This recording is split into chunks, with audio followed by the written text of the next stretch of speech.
Monsieur Hachir, bonjour. Bonjour.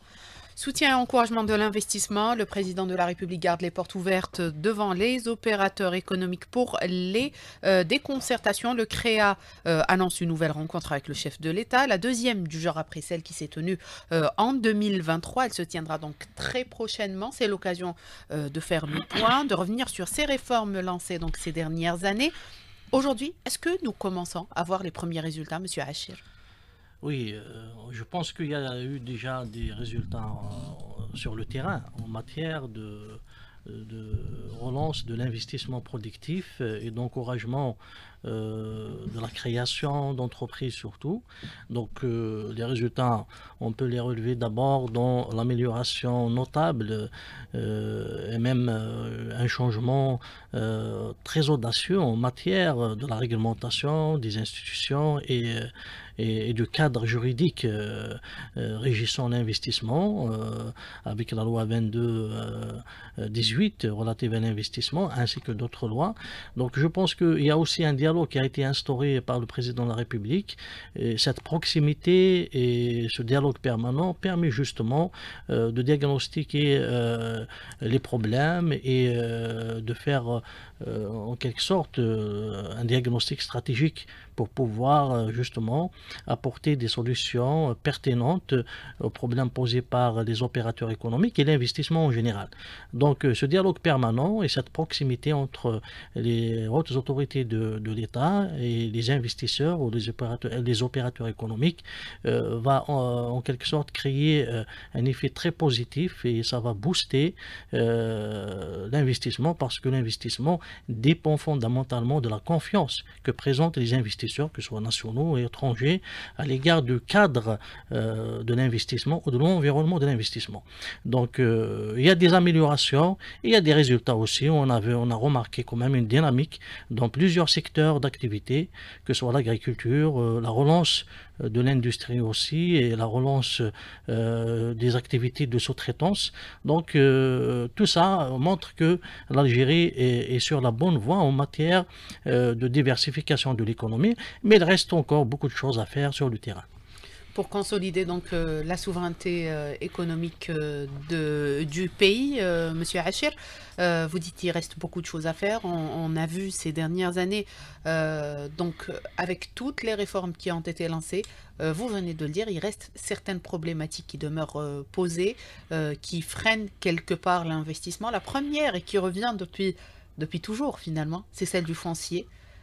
Tout à fait. Le foncier représente quand même un élément structurant de l'investissement. C'est un élément d'attractivité d'un territoire, d'un pays ou d'attractivité en général. C'est-à-dire, après tout, la localisation d'une industrie, d'une entreprise, de n'importe quelle activité nécessite un foncier. Et un foncier aussi aménagé, un foncier viabilisé.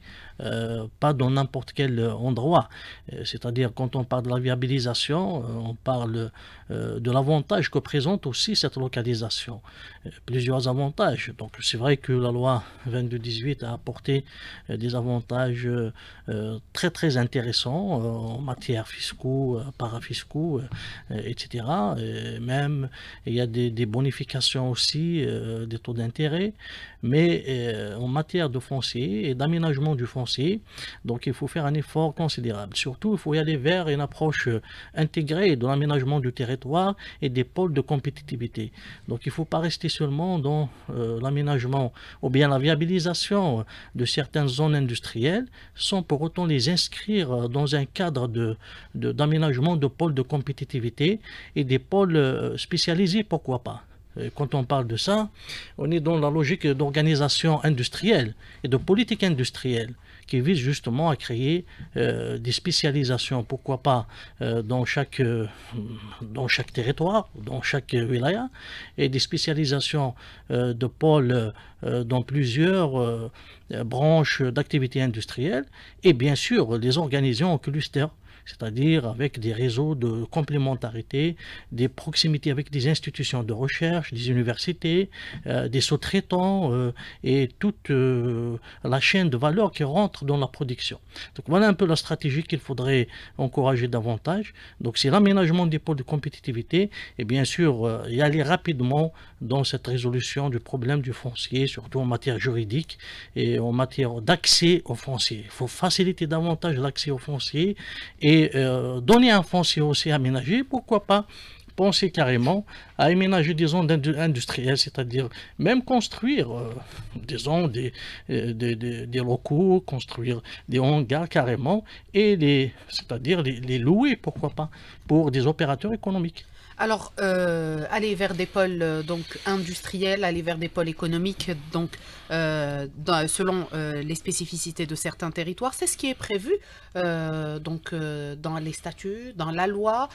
Donc, les plans stratégiques d'investissement, le plan stratégique d'investissement devait être mis en place. C'est le premier point par lequel il faut commencer, Monsieur Achir. Oui, justement, mais la loi 22-18, elle a prévu quand même ce que le Conseil national de l'investissement, c'est l'ancien conseil, mais qui n'a pas maintenant c'est-à-dire il ne fait pas de délibération par rapport au projet d'investissement, c'est-à-dire en matière d'avantages à accorder ou d'acceptation, mais il est beaucoup plus dans un rôle stratégique d'orientation, dans un rôle même c'est-à-dire de planification de l'investissement. Donc il faudrait justement voir à long terme et tracer des objectifs à très long terme en matière d'investissement. Parce que l'investissement, c'est pas une question de très court terme. L'investissement, c'est une question de long terme. C'est pour cette raison que j'ai parlé tout à l'heure de politique industrielle. Il faut carrément construire une politique industrielle de long terme, viser des objectifs et et mobiliser les moyens humains, la ressource humaine, c'est-à-dire la compétence, mobiliser les moyens et les avantages comparatifs dont dispose le pays. Mais ces avantages comparatifs aussi, il faut les transformer en avantages concurrentiels, parce que c'est très important, les avantages concurrentiels, c'est des avantages concurrentiels qui créent de la compétitivité pour une économie, pour une entreprise, et tout ça doit être justement pensé à très long terme, et cibler les activités industrielles qu'il faut développer, et pas seulement l'activité industrielle quand on parle de l'investissement, mais aussi l'activité agricole, c'est-à-dire le secteur agricole, les services, les startups, etc.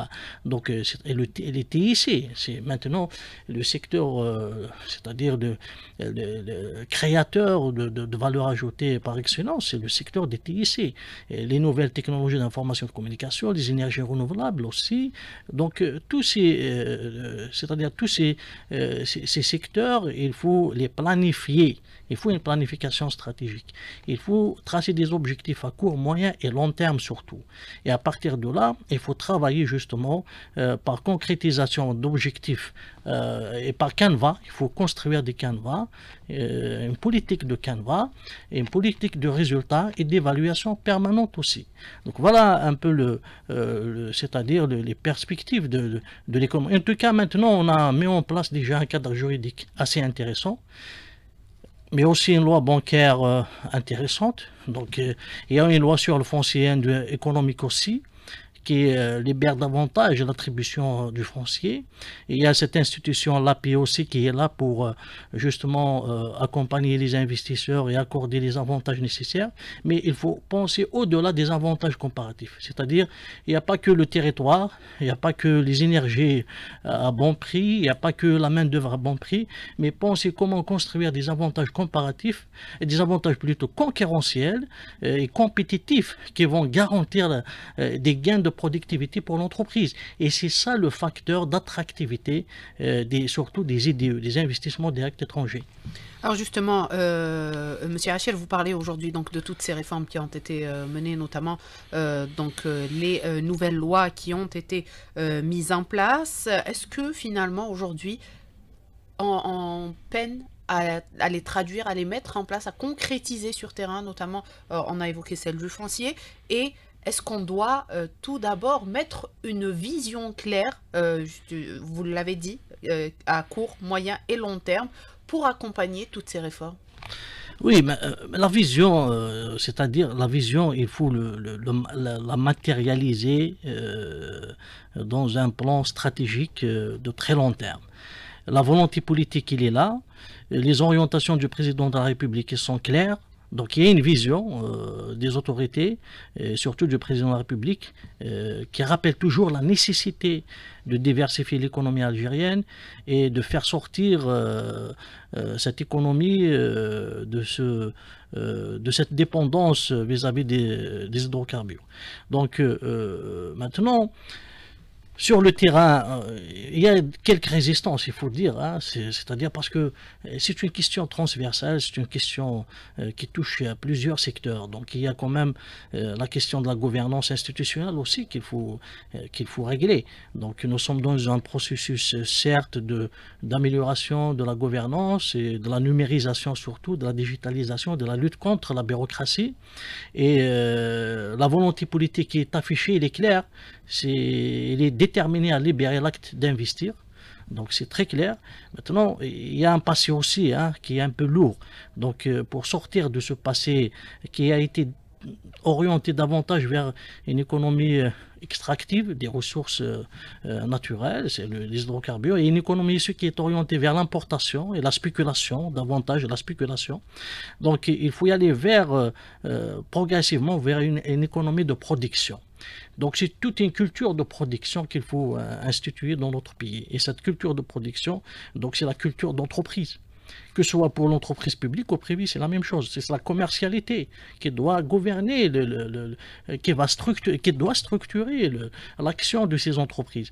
Donc sur le terrain, l'administration doit accompagner l'investissement. C'est-à-dire qu'il faut instituer une administration économique. Vous savez qu'il y a des études qui ont le prix Nobel d'économie attribué en 2024, octobre 2024, à Robinson et son collègue, a été attribué par rapport aux travaux qui ont montré que la qualité des institutions est déterminante par rapport à la prospérité économique et par rapport à la croissance économique. Donc l'amélioration de la qualité des institutions est fondamentale pour notre économie. Monsieur Achir, donc les réformes, vous l'avez dit, l'Algérie en a mené plusieurs jusque-là, mais il reste donc une réforme administrative pour accompagner l'investissement, mettre les administrations au service de l'économie nationale. Oui, ça, donc je reviens à la problématique de la qualité des institutions. Donc l'administration économique doit créer, ou bien doit jouer le rôle de facilitateur actif de l'investissement et des entreprises.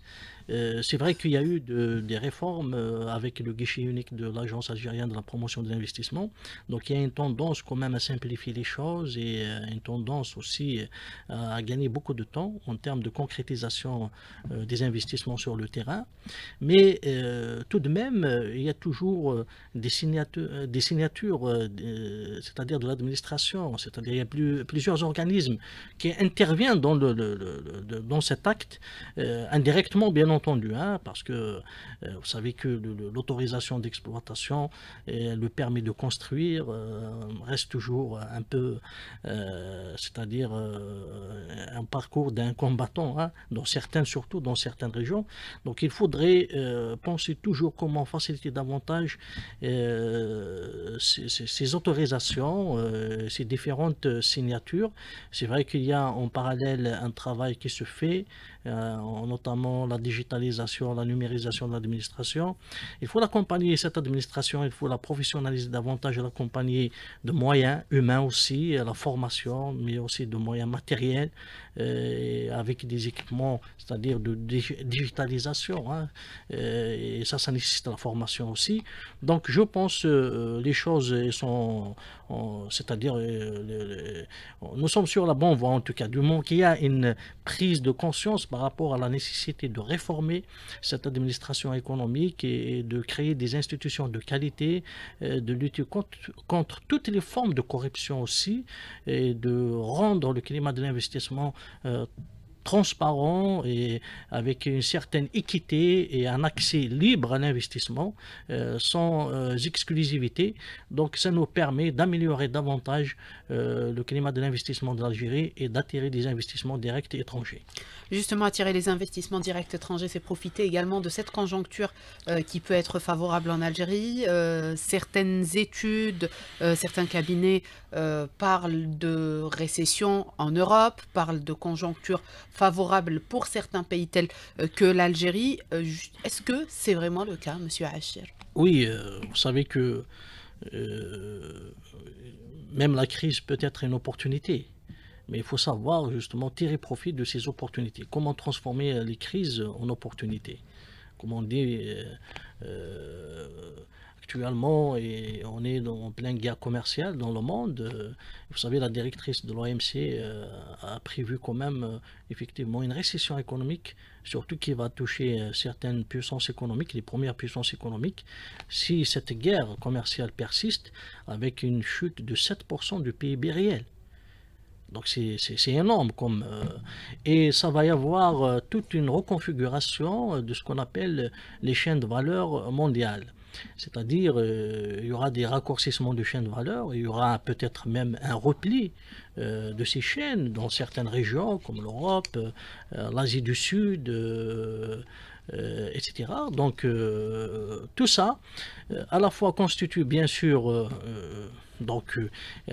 ça va produire un effet négatif pour l'économie mondiale, mais aussi ça peut créer des opportunités. Et justement, quelles opportunités pour l'Algérie? L'Algérie, il peut en profiter d'abord parce qu'il dispose des avantages comparatifs. Parce qu'il peut offrir plusieurs opportunités d'investissement localement avec la diversification. Nous avons un gisement, un potentiel énorme qui n'est pas encore exploité dans tous les secteurs. Dans tous les secteurs pratiquement, de l'agriculture, l'industrie, les mines, les énergies renouvelables, les TIC, etc. Tous les secteurs présentent un potentiel énorme. Alors maintenant, justement, avec cette guerre commerciale et avec aussi la récession et la perte surtout de compétitivité dans certains pays avancés, comme l'Europe, donc l'Algérie peut se positionner justement comme, c'est-à-dire comme récepteur de plusieurs investissements directs étrangers. C'est-à-dire comment relocaliser un certain nombre d'activités industrielles par exemple, ou même des services qui étaient ici en Algérie. Comment les localiser en profitant justement de cette proximité d'abord géographique, de ces avantages comparatifs. Quand on parle des avantages comparatifs, donc il y a aussi la logistique, il y a le marché. Nous avons un marché très solvable, mais aussi c'est une porte vers l'Afrique. Et puis on a le coût d'énergie, on a les énergies renouvelables. Donc comment faire de ça un levier pour partager la chaîne de valeur avec des entreprises européennes, avec des entreprises chinoises, asiatiques, etc. Donc voilà, parce qu'il y a une guerre de pourquoi il y a cette guerre commerciale, parce qu'il y a une guerre de compétitivité aussi.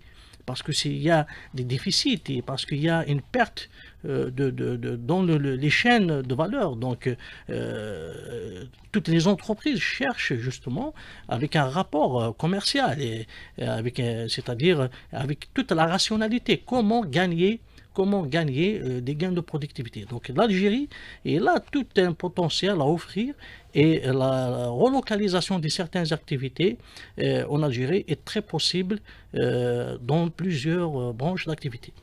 Mais il faut agir vite, Monsieur Achir. Les crises peuvent être bénéfiques, mais peuvent également avoir il y a un revers de médaille. Et puis les situations changent rapidement, donc il faut agir, disons, rapidement. De toute façon, on n'a pas le choix. On ne peut pas rester dépendant des hydrocarbures. On a vu un peu la tendance actuelle qui est baissière au niveau des marchés des matières premières, mais surtout au niveau du marché pétrolier. Donc nous devons agir bien sûr vite et nous devons faire davantage d'ouverture pour notre économie. Il faut s'ouvrir davantage. Nous devons capter le maximum d'IDE. Parce que dans l'histoire de l'économie, surtout des pays émergents, c'était grâce aux IDE. C'était grâce à l'attractivité des IDE, à la stratégie qui a été conçue par ces États, ce qu'on appelle la notion de l'État stratège, l'État développementaliste. Donc ils se sont basés sur des canevas de très long terme. Ils ont construit des avantages concurrentiels et surtout ils ont investi beaucoup dans la formation du capital humain. Parce qu'après tout, c'est le capital humain qui peut faire la différence en matière de compétitivité. Et ce qu'il a fait le président de la République récemment et a salué justement quand il a reçu l'un des meilleurs chercheurs dans les batteries de lithium, en l'occurrence Zarif Karim.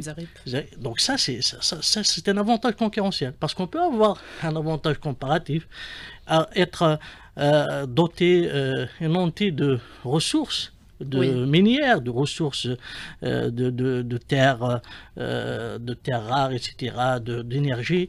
Mais si on n'a pas aussi cette compétence, si on n'a pas ce savoir-faire, si on n'a pas ces talents, donc on ne pourrait pas être compétitif.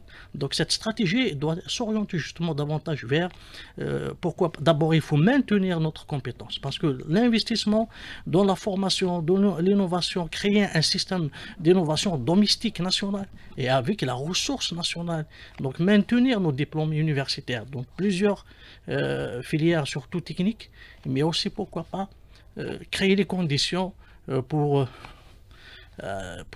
notre diaspora. Un retour de la diaspora, justement. Vous avez cité l'exemple donc de professeur Zarif.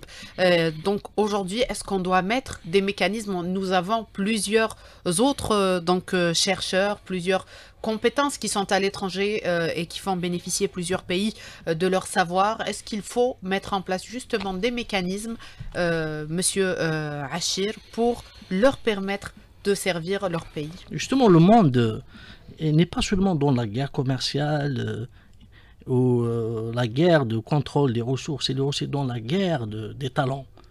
Surtout ça. Et l'Algérie, fort heureusement, dispose d'une diaspora dans tous les pays du monde et d'une diaspora de qualité, de haut niveau, et qui est en train de faire même c'est-à-dire les profits pour des grandes entreprises, pour des multinationales, grâce à cette compétence algérienne, grâce à ces talents algériens.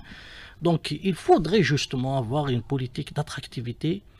Comment rapatrier, pas rapatrier directement comme ça, mais créer les conditions, c'est-à-dire on ne peut même pas obliger qu'ils reviennent et s'installer, mais s'ils s'installent, c'est encore mieux, mais on peut toujours avoir ces passerelles avec notre diaspora, créer des mécanismes au niveau des universités, au niveau des entreprises, au niveau des institutions publiques, au niveau des hôpitaux aussi, hein, dans tous les domaines, surtout les TIC. Donc comment créer des passerelles permanentes qui vont faire bénéficier l'économie algérienne et la société algérienne entièrement, et le développement, la stratégie de développement à long terme, par ces compétences, par cette matière grise qui est fondamentale pour le développement et pour la compétitivité. Il y a des exemples dans le monde de pays qui se sont justement appuyés sur leur diaspora pour booster leur économie nationale. Les exemples sont multiples, notamment les pays asiatiques. L'exemple coréen est édifiant en la matière. Est-ce que nous devons, copier et adapter à la réalité algérienne ces expériences qui ont été menées pour bénéficier du savoir, des compétences de notre diaspora, M. Achir? Tout à fait, s'inspirer de l'expérience de développement de la Corée du Sud, mais aussi de la Chine, qui a beaucoup compté, justement, je l'ai dit tout à l'heure, sur le facteur humain, sur la compétence, sur la formation du capital humain et l'apport de la diaspora, parce qu'il y avait une vision stratégique, il y avait une vision de long terme, il y avait des objectifs sur plusieurs décennies, pas sur une seule, plusieurs décennies. Et ce processus de formation du capital humain et de l'apport de la diaspora, bien sûr, en l'envoyant carrément comme, c'est-à-dire pour une mission de formation et pour acquérir des compétences, des technologies et des recherches, etc. Donc tout ça, ça rentre en quelque sorte dans cette voie stratégique de l'économie algérienne qu'il faut tracer à long terme, c'est-à-dire qu'il va se baser sur principalement le capital humain, sur la formation et comment faire profiter notre diaspora de l'étranger afin de booster notre économie et avoir une économie de productivité, une économie compétitive qui se base sur des gains de productivité, une économie qui va être tirée par le haut, c'est-à-dire qui va être tirée par l'usage des dernières technologies, des industries 4.0. On n'est plus de l'intelligence artificielle, de la robotisation. On n'est plus, c'est-à-dire on ne peut pas être compétitif si on compte seulement sur une croissance extensive qui va être dotée d'avantages fiscaux, ou bien qui va être dotée du coût d'énergie très bas, etc. Il faut y aller vers une économie endogène qui va être tirée par les ressorts de la compétitivité. Et les ressorts de la compétitivité, c'est surtout l'innovation. Et l'innovation, c'est le capital humain. Tout à fait, Monsieur Achir, merci. On arrive à la fin de notre émission. Merci à vous d'avoir répondu à toutes nos questions. Je rappelle que nous avions avec nous ce matin Monsieur Mohamed Achir, analyste économique. Merci à vous de nous avoir prêté attention. Bonne journée et bon week-end à toutes et à tous.